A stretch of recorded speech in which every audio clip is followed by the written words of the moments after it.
Let's take your cricket cake to the next level. We started with a rectangular cake covered in chocolate ganache. We marked out a cricket pitch on the top of the cake and then covered that in some green buttercream, and then just used our piping tip that we're using here, our grass piping tip, and we just dabbed it over the green buttercream in the center there for the pitch, just to give it some texture. Then we piped all the way around it using our grass tip, and then we also added a fancy border in the green buttercream as well, both to the top of the cake and to the base of the cake.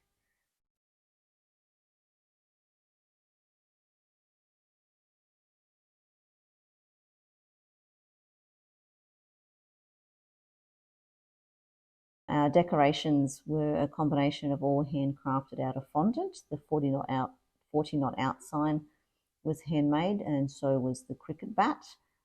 It was all hand painted and handcrafted. The cricket ball was a foam ball covered in chocolate and then had the fondant design on for the stitching. And the beautiful black glitter candle from Caker's Warehouse. Thank you for watching my video. If you liked it, please don't forget to give me a thumbs up, and of course, if you haven't already subscribed, please do so. Also, don't forget to follow me on my socials so you never miss out on new content and amazing cake designs. See you next time.